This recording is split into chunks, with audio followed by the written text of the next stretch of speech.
Assalamualaikum warahmatullahi wabarakatuh. Apa kabar kalian semua? Syukur Alhamdulillah kita bisa berjumpa lagi di channel ini. Salawat dan salam selalu tetap tercurah kepada junjungan kita, Nabi besar Muhammad Sallallahu Alaihi Wasallam. Tidak lupa kami sampaikan salam sehat, salam sejahtera. Semoga kita semua tetap dalam lindungan Allah Subhanahu wa Ta'ala. Seperti biasa, kita akan berbagi kisah dari yang unik, menarik, sampai bikin nangis. Semoga bermanfaat.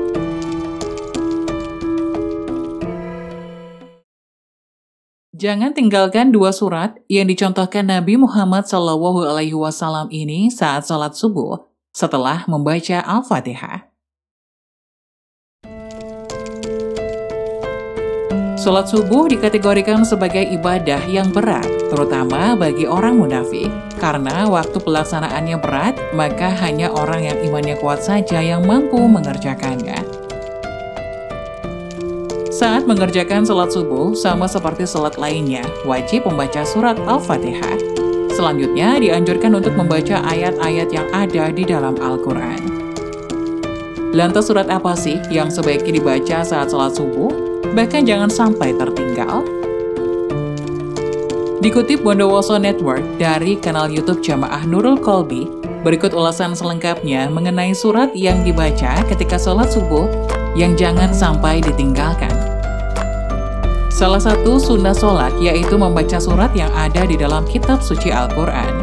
Baik itu surat berupa ayat pendek maupun panjang, diperbolehkan dengan tetap memperhatikan bacaannya. Ayat Al-Quran yang wajib dibaca yakni surat Al-Fatihah, baik dalam sholat wajib maupun sunnah. Adapun surat atau ayat Al-Quran yang dibaca setelah membaca Al-Fatihah ialah bebas. Sebagai pengetahuan, Al-Quran terdiri dari 114 surat dan 6.000 lebih ayat. Jadi, semuanya memiliki pilihan surat atau ayat yang melimpah untuk dibaca. Saat sholat setelah membaca Al-Fatihah, dianjurkan untuk membaca surat atau ayat dalam Al-Quran tersebut. Mulai dari surat-surat pendek yang ada dalam juz 30 alias juz Amma. Akan tetapi ada dua ayat yang sering dibaca Rasulullah SAW ketika sholat subuh. Apa suratnya?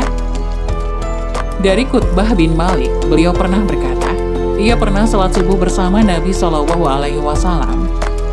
Beliau pada rakaat pertama membaca surat Qaf ayat 10, yang artinya, dan pohon kurma yang tinggi-tinggi yang mempunyai mayang yang bersusun-susun. Hadis riwayat Muslim 457. Dari hadis tersebut, bisa disimpulkan Rasulullah SAW di rakaat pertama pada sholat subuh setelah membaca Al-Fatihah, beliau membaca surat Qaf sampai ayat ke-10 saja. Isi surat Qaf ini intinya adalah untuk memperingatkan manusia tentang kejadian mereka dan mengingatkan tentang nikmat yang diberikan kepadanya. Begitu juga peringatan tentang hari berbangkit, hari berhisab, surga, neraka, pahala, dosa, dan lain sebagainya.